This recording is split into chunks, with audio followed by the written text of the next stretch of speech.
Words create worlds. The words that you and I use determine how we think, and how we think determines how we act. If you want to see what I mean, you should come spend a day with my 2-year-old, Nina. Her understanding of the world is increasing at about the same rate that she's acquiring language. So her first word, after mama and dada, was mine. Now, if you've been around any children or some adults, you will understand that the concept that something may not be mine is a really difficult one to grasp. So, like most parents, her father and I decided we would teach her how to share. And everything was going great until that first awkward moment on the playground where Nina was playing with a toy and another child walked up and wanted to play with it. So we bent down and we said, "Nina, let's share," as we pried the toy loose from her white-knuckled hands and handed it to the other child. Not surprisingly, Nina only has one reaction to sharing: extreme rage. Now, her grandparents taught Nina to take turns one afternoon by playing a game. Taking turns and share are basically the same thing. But for Nina, taking turns is fun. It's a game. And so her reaction is completely different. You see, share and taking turns are just symbols. They're just an arrangement of letters. They don't mean anything. They don't have any meaning until we give them meaning. And how do we make meaning? Through experience. And so Nina has made meaning for these words through her experience with them. To share means to be completely betrayed by your mother and to have your toy taken away from you. So her response is angry and fearful. Now, her experience with taking turns is to be with her awesome grandparents playing a game, and so her response is playful. Words create worlds. Now, just so you don't think that this is just a party trick that works with 2-year-olds, I have some science for you. In 2011, a Stanford psychology department study did a study to see if the words that they used would change people's reactions about crime. So here's what they did. They divided people into 2 groups, and to both groups, they gave a hypothetical news story about crime in a fictional city. But to one group, they framed that news story using public health language. So using terms like crime is a virus infecting our city. Crime is a disease that we must find a cure for. To the other group, they used an oppositional frame for the news story. So they used phrases like, crime is a beast destroying our city. Get tough on crime. Declare a war on crime. They then asked each participant to write down a few recommendations for this fictional city. And so they did. Now, the people that had been primed, that read the public health information, they came up with preventative measures for crime. So they talked about addressing the poverty rates, rehabilitation programs, better mental health care. But the group that was primed, that read the oppositional framed news story, their recommendations were more mandatory sentencing, 3 strike laws. It was fascinating. In fact, just the words in the news story was a better predictor for a person's response than their stated political ideology. Words create worlds. Now, I work at a nonprofit here in Birmingham that works with women and children in poverty. and I think we do great work. But what I'm learning more and more is that when we're talking about something as huge as reducing poverty, the way that we talk about our work is just as important as the work we do. So, to help you see what I mean, you'll see some phrases. Now, these phrases come from organizations, including my own, and it's how different organizations talk about their work with poverty. These aren't necessarily bad, but I do see a problematic trend. They all have an explicit message, but as I've learned from Nina, every message always has an implicit and sometimes even unintended message. So these are examples of what I would call the individual frame of understanding poverty. Now, to better understand how we do this, we're going to do a little exercise. So I want you to look at some facts about a friend of mine named Bridget.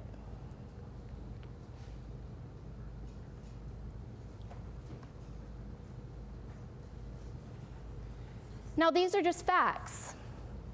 So we have a choice. We have a choice about how we're going to frame these facts into a story. So let's see what this individual frame that I'm talking about might look like. First, we could frame it using personal responsibility or bootstrap language. This language points to Bridget. She earned her way out of poverty. And it's not wrong. Bridget did do a lot of pulling herself up. The problem with this language is that it portrays poverty as an individual problem. It makes it a problem that the individual has to fix. It implies that if you're in poverty, then you just haven't worked hard enough to earn your way out of it yet. It disconnects Bridget from the rest of the community. And so, not surprisingly, our solutions come up being pretty disconnected and individualistic. Second, we could frame her story using qualification or readiness language. Many of you have heard of housing readiness projects. Again, it's not wrong. It points to a process, and Bridget went through a lot of processes. Bridget went through a lot of processes that a lot of people would say are necessary for qualification. The problem with this language, though, is that it sets up categories between the deserving and the undeserving. It implies that you only deserve the basic necessity of shelter when you are sane, sober, and employed, or when you are somebody's definition of ready. Third, we could frame her story using help or serve language. And this is the most common. All of us use this. All of these use this. I use it every day. And again, it's not necessarily wrong, because when Bridget needed a place to stay, there was a women's shelter to take in her and her child. When Bridget needed job skills training courses, there was a nonprofit there that helped her get those.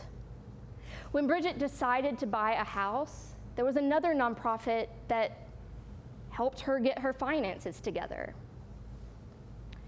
But the problem with this language is twofold. First, it overstates the capacity of any single organization. So a single mother like Bridget is going to need a lot to move out of poverty. She will need affordable house care, affordable child care, reliable transportation, stable and secure housing, access to job skills training, access to employment opportunities, access to education opportunities, access to social capital and health care, and much more.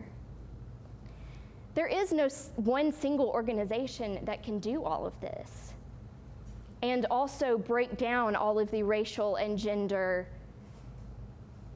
and class barriers that she experiences every day. So why do our solutions assume that an organization can?